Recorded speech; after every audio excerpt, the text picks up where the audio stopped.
Hello and welcome to the video. I've noticed there seems to be a bit of a growing trend at the moment within the gaming industry, not just in Nintendo but in the gaming industry in general. There's this trend right now that there seems to be an influx of remakes and remasters going on. This seems to be a bit of a thing that's happening within the gaming industry because, well, simply we know that remasters and remakes really do sell. You know, they're very popular. People want to play them. I mean, I definitely want to play some remakes. I love playing games and love seeing games remade, and the games I love come back in bigger and better, looking fresher than ever. And I love that. I really do. I think that's amazing when you see a remake that's really good as well. And sometimes remasters as well, like the HD remasters. You know, some of them are really cool. But I do notice that there's this growing popularity with remasters and remakes, the HD versions of games. Like Donkey Kong Country has been announced, and then obviously we had the Dragon Quest games, the original Dragon Quest trilogy being remade with pixel art, and you know, these are all HD remasters, and it's interesting to me because this is like a new thing now, and I feel like we're in this age where HD remasters and remakes are becoming the norm. It's like it's almost a normal thing now that new games have to be old games remade or refurbished and looking nicer. And while that's quite a cool thing and I like the idea of it because it means we get to play amazing games again, it's interesting to see where this is all going to go. So what I'm going to do in this video is I'm going to talk about 15 remasters and remakes that are on the Nintendo Switch. These are interesting because they aren't ports, they are basically games that have been remade or refurbished for the Nintendo Switch. These are all first-party titles as well, so there's no third-party titles. So this is just 15 games that are available on the Nintendo Switch. Some of them, however, I will note that aren't available just yet. They are upcoming releases. So let's get into it. Number 1, Luigi's Mansion 2. So Luigi's Mansion 2 is a remaster of a game from the Nintendo 3DS. And while it's an interesting game for the fact that it's a sequel to the original Luigi's Mansion on the GameCube, yeah, it's nice to see it being upscaled to full HD for the Nintendo Switch. In my opinion, it's not the greatest Luigi's Mansion game. It's just okay. It might be better on Switch. It might play better as well. Like the original is slow, I feel. I feel like the original on the Nintendo 3DS had issues with pacing and not really feeling like it was as polished or as fresh as the first Luigi's Mansion game. That's just my opinion. But basically in this game what you do is you are a ghost hunter and you go to this mansion to cleanse it of ghosts. That's literally the best way I can describe it. You play as Luigi from the Mario Brothers, and yeah, it's a fun little comedy kind of game. It's not scary at all, obviously. It's a nice family-friendly game, and if you're young, it might even be for you as well. So, Skyward Sword HD is a HD remaster of Skyward Sword, which was originally on Nintendo Wii, and this is a Legend of Zelda game which utilizes motion controls. It's basically the first game in the Legend of Zelda timeline. Everything you know about Zelda, and takes it all the way to the start of the canon, and tells you everything that's going to happen because of the story, which is a very heavily story-focused based game. And it's good for that. I really like it. However, I will say that the controls for this game aren't perfect. What they did in the remaster for this was turn the motion controls from the original Wii version and turn them into button controls, which makes the game easier in my opinion, makes it a lot more playable. You can still use the motion controls, they are still there. Pikmin 1 and 2 HD, and these are remasters of the original Pikmin games, Pikmin 1 and 2, that were originally on GameCube and then on the Wii and then moved over to Switch last year. These games are fun because they are strategy, time-based games where you basically go your day-to-day life trying to save as many Pikmin from this world of gigantic creatures in this miniature world. And yeah, you take on the role of Olimar. And Olimar is an interesting character because he's like this kind of alien humanoid kind of character that crash lands on Earth. I guess it's Earth. It's never claimed to be Earth in the games. Create a colony of Pikmin and save the world. That's Pikmin for you. It's really fun. I really like it. It can be quite stressful. But yeah, these are HD remasters on Nintendo Switch available right now. Famicom Detective Club.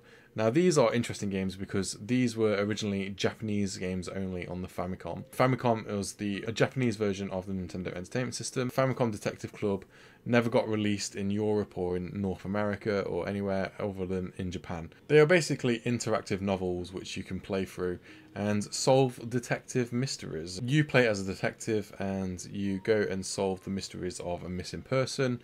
And these games were localized for the European and American market, so they have got full voice acting this time around. However, the games are still in Japanese. You can read the text, but the voices are still in Japanese. Sometimes foreign media, like Japanese media, actually sounds better when you watch it in its native language. They are interesting games in the fact that these are the only versions you can really play unless you want to play the originals in Japan only. Super Mario RPG is a remake of the original Super Mario RPG on the Super Nintendo Entertainment System. This game inspired series such as Paper Mario or Mario and Luigi. This was the original Mario RPG. This game was basically a crossover with Square Enix and Nintendo. The game has that kind of Final Fantasy feel to it. The original Final Fantasy games were very big at the time, so Nintendo hopped on the bandwagon, I guess. Yeah, I suppose they took on the role of making an RPG game. And when I say RPG, I mean role-playing game. They're family-friendly, fun RPGs. You play as Mario, and there's iconic characters like Geno, who should be in Smash. They remade this game, which I never expected them to remake. I never lived through the era of Super Mario RPG. I wasn't born in that era, so I never played Super Mario RPG. I don't think it was even really known in this country either at the time. It was more of a thing over in North America and in the east of the world, I suppose. But it looks nice, graphically it looks great, plays well, and the characters are all interesting. Now, if you're interested in Echoes of Wisdom from Nintendo, which has been announced, you may be interested in Link's Awakening HD, which is the game that Echoes of Wisdom borrows its art style from. Link's Awakening HD is a remake of Link's Awakening on the Game Boy. This is an interesting one because it kind of throws the art style kind of on its head a little bit, this game.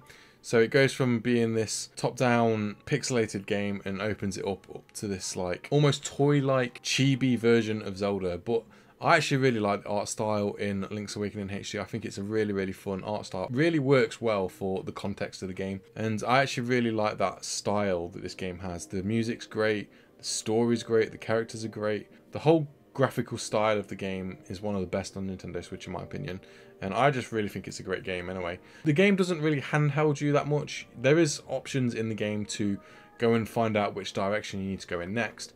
However, I feel this game might not be for the faintest of hearts. If you don't know what you're doing in this game, you will get lost at some point playing it, but it's still a great Zelda game. Next is Pokemon Brilliant Diamond and Shining Pearl, and these in my opinion are just they're not great. They are remakes originally released on the Nintendo DS. Pokemon Brilliant Diamond and Shining Pearl are remakes of the Nintendo DS games.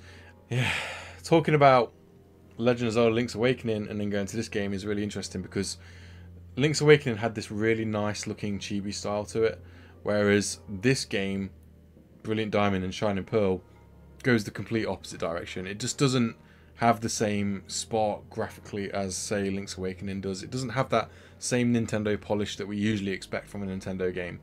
So that's kind of where I fall off with this game a little bit. It just doesn't feel like there was a lot of effort put into these games. I think Nintendo and Game Freak really had to rush these games out to meet demand of Pokemon. That's a shame really, because these games could have been great, because the original DS games are some of the best Pokemon games there is in my opinion. So there we go. I suppose that's all I can really say about them. They are playable, but they're not great Pokemon games. Carrying on with Pokemon, we've also got Pokemon Let's Go Pikachu and Eevee. Now, these were full remakes of the original Gen 1 Pokemon, so Pokemon Red, Blue, and Yellow. The difference between these, though, is they take the idea of Pokemon Go, which is a mobile app where you walk around and collect Pokemon by throwing Pokeballs on your adventures and using the game's AR to basically locate Pokemon around the world that you can walk around in real life. And they took all that and put it into a Pokemon Gen 1 remake and made it so that when you catch Pokemon in this game, you basically use the mechanics of Pokemon Go and catch them that way. It's an interesting game because it's not really Pokemon Go, but it also is at the same time. It's like a hybrid between normal traditional Pokemon games and Pokemon Go, which is interesting to me. They made these games feel a little bit like they were made for younger audiences, which is really interesting because the original Gen 1 Pokemon were really family games. They were for anyone to play, I suppose. These remakes do feel like they were for younger audiences, in my opinion, but that's just what it is, I suppose. Pokemon, you know, really, I guess they are kids games, I suppose. The majority of Nintendo games are children's games, but I feel like Nintendo has this kind of image that Nintendo is for everyone. It's a family-centered console. The marketing and everything that Nintendo tried to influence with this console is aimed at everyone. It's a console for everyone. So don't skip out on Pokemon Let's Go Pikachu and Eevee, because they may look like they're for younger audiences, but I don't think they are really. Xenoblade Chronicles Definitive Edition, which was a remaster of the Wii title, originally released on Nintendo Wii. It's a massive open world action adventure game where you play as Shulk. It's interesting because it's kind of like a massive game that really shouldn't have been able to be played on Nintendo Wii. Like, it's really nice graphically, massive story to it. They remastered this game up to HD scale, so if you're into games like Final Fantasy or Bravely Default or any kind of game like that where it's an open world JRPG, I think Xenoblade Chronicles will be for you. If you've ever played Final Fantasy 15 as well, like if you like Final Fantasy 15, Xenoblade Chronicles will definitely be for you, because it has that same kind of open world gameplay where it's you go across the world and fight huge monsters and get into huge battles and stuff like that, and all the game's politics and stuff like that, and the characters, the mystical side of the game, and all the awesome twists and turns in the story. You know, Xenoblade Chronicles is a really cool game, and one of the best games on Nintendo Switch. Everyone forgets that this game is actually on Nintendo Switch because it's not really ever talked about much, I guess, because it is a Nintendo Wii game. So yeah, it's nice to see it on Switch, so don't miss it. Next is Kirby Return to Dreamland Deluxe. So if you've ever played a game like Kirby Nightmare in Dreamland or the original Kirby games, you all know exactly what you're getting into with this game. So this game was a remaster of the Wii title Kirby Return to Dreamland. It's nice to see this on Nintendo Switch with upgraded graphics, HD graphics. Kirby games are fun because they're kind of like the alternative to Mario, I suppose, or Donkey Kong, I suppose. They're kind of like that alternative that you can play, and they play with a very unique concept of, you know, you steal moves from different enemies in the game and take the abilities like breathing fire or throwing spikes and stuff like that. Kirby is just a very different kind of platformer, and I actually really think they are fun when you get sitting down with them. There's a growing popularity of Kirby as well, especially after Kirby and the Forgotten Lands. I feel like Kirby is kind of at a new all-time high at the moment. So Return to Dreamland isn't a game you should miss, in my opinion, as it's probably the best traditional Kirby game available right now when it comes to the 2D side-scrolling Kirby side. Another Code 1 and 2 Recollection is a remake of a Nintendo DS and a Nintendo Wii game. These games are basically visual novels. They are interactive novels where you solve mysteries and solve puzzles, and that is basically what these games are. It has that kind of cozy style to it, this game. You can just play it and enjoy it. It's almost like a movie in game form, I suppose. There's 2 games to play there, both around about 10 hours, I guess, roundabout. If you like games like Professor Layton or any kind of visual novel, I suppose, this game is really for you, I suppose. It's a mystery game, almost like Famicom Detective Club, I suppose, but more interactive, more 3D, more adventure-like. It's kind of has that open experience as well, where you can control your character and stuff like that. So I guess these are great games if you want something a little bit more obscure from Nintendo. Before last year, I had no idea what Another Code was. I had never even heard of the series. It's here now. I know what it is now, so there we go. And yeah, Advance Wars 1 and 2 Reboot Camp. They are like Fire Emblem in a way, I guess. They're kind of Fire Emblem-ish alternatives. They aren't Fire Emblem, but they are their own game. They have that same strategy style gameplay where you play as an army and take down other armies. You battle using tanks and weapons and missiles and stuff like that, and you have to control your army on this battleground, which is basically like a little board where you choose where your infantry move and stuff like that. So it's an interesting game in the fact that this game was actually pushed back quite a few times because of things that are happening in the world right now. Obviously I won't talk about them this time around because that's not what this channel's for. These games are here. They were originally on the Game Boy Advance and then on Nintendo DS. They're fun. They're fine games. They're interesting games if you just want to play a game that's going to kill a few hours, or if you need a game to play before playing like one of the big Nintendo games out there. I suppose they are games that you could just sink yourself into for a few hours, I suppose. Don't miss out on Advance Wars 1 and 2 Reboot Camp. Another new game which has just been announced on this Nintendo Direct, and that is Donkey Kong Country HD. I actually have this game on Nintendo Wii, and Donkey Kong Country is known for being the brutal 2D platformer by Nintendo.